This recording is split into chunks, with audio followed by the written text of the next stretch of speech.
Hello, everybody. It is so good to be here. You know, I am just so honored to be with normal American.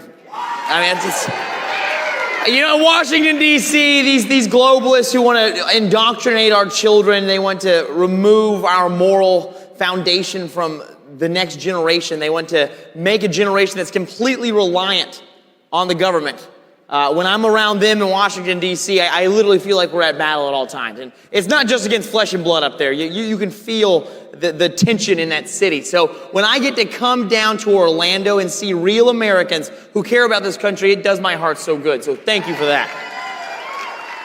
But I wanted to really get to talk about what's going on in our nation. And, I think what's happening is they're trying to destroy our nuclear family. They're trying to destroy what's made America great for so long, and that's our moral foundation, the fact that we were founded on Judeo-Christian values, and that we live in a nation that we can all be proud of. And when, I'm excited to be a dad. I just got married. Everything's going great in my life. Yes, thank you. And because of that, I'm starting to think about having children. My wife and I are having that conversation. Is it going to be 2 years, 3 years? When is it going to be? And something about that just makes me feel completed as a man and as a soon-to-be father one day. I feel like there's something primal within us that makes us want to raise children and rear them as we're called to do in the Bible. To be fruitful and multiply. But when I think about raising my children, obviously I want to provide for them. I want to give them shelter. I want to give them protection. I want to give them sustenance. But when I start to think about this child, I obviously want it to be very successful. And so I want my child to learn to be independent. And so because of that, I'm going to let my child push the boundaries every now and then. Maybe he's reaching for a limb. I know it's just a little too far, and he might experience what it's like to fall out of a tree, or he's going to take a tumble on a playground that hurts him just a little bit. I know in that fact that he will learn what failure is. But, when my child starts to experience this extreme difficulty and realizes that he's in pain, what's it going to do? What's my little Throckmorton going to do? He's going to cry out. And as a father, I'm going to want to come to his aid and fix all those problems for him and put him back in a safe, sheltered area. That's the role of a father. It's the role of a mother. But my friends, that is not the role of our government. Our government right now is trying to buy votes in their desperate scramble to have nothing but complete power. They are trying to do this by, they're promising Medicare for all. They're promising free things just left and right. And they're promising to forgive student loans. Now, the problem I have with this is that it's intellectually dishonest. They're trying to think that Americans are too common, are too naive to know that in the end, we're the ones that have to foot the bill.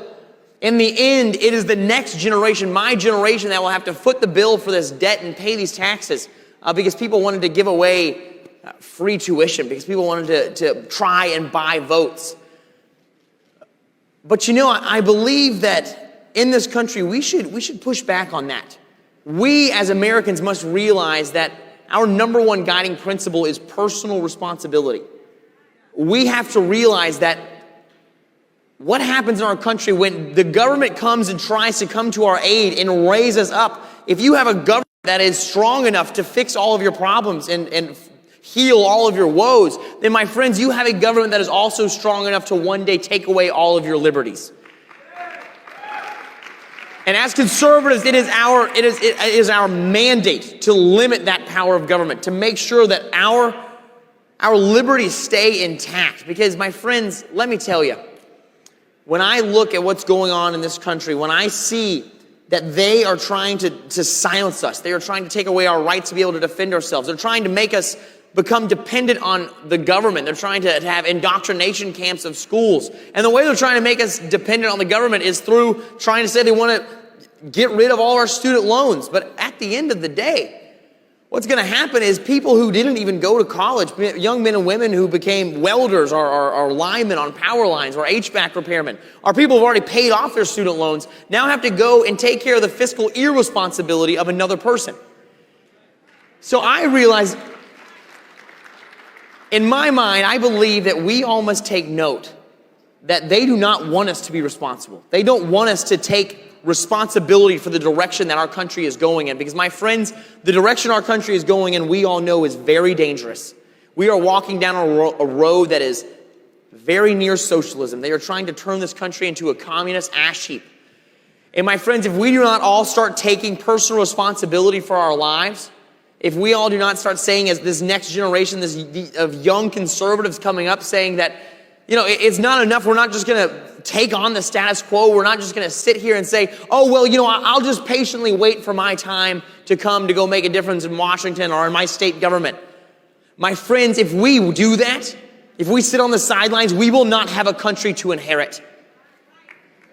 If we do not get involved and say that it is our duty to make sure that our country is responsible, that our country doesn't take away our liberties, then my friends, we will lose this nation. And so my encouragement to all of us here is, as young conservatives, this new generation that's coming up, it's time to take responsibility. I need reinforcements in Washington, D.C. The Democrats, my opponents and adversaries on the other side are brutal and vicious. And they are trying to take away all of our rights, and they are playing for keeps. And so, my friends, it is time for us to stand up and no longer say, oh, well, we're just going to react to what the Democrats do. And when they try to do all of this major spending bills, when they try to spend $1.9 trillion, the conservative idea is just that we're going to come and give you our own version of the liberal ideas that just cost a little bit less. That's not what we are as conservatives. I'm going to tell you something. I'm not going to come up here and promise you free things. As a conservative, the conservatives in government, we believe that we are going to offer you something that is immeasurably more valuable, and that is your freedom. That is your freedom to go out and have the right to fail or to succeed. Your freedom to speak up or to sit down. And my friends, we have that freedom right now, and it is time for us to no longer sit down. It's time for us to stand up and take on issues everywhere, whether it's on free education, our health care, the environment, our gun rights. This new generation of young conservatives, we do not just want a seat at the table to talk about this and react to what the Democrats do. We want to run the whole damn table. Because, my friend, what we are offering the American people is liberty and choice. We are going to say you can go out and do whatever you want. And maybe we're not going to encourage you to go get a 4-year degree in Egyptology.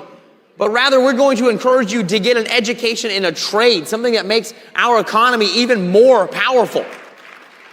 So, my friends, when you hear the Democrats trying to buy your votes and acting like you are too naive to know what is going on, push back on that. Take personal responsibility for your life, because if we don't stand up, if we don't start fighting for our country, then who will? Thank you.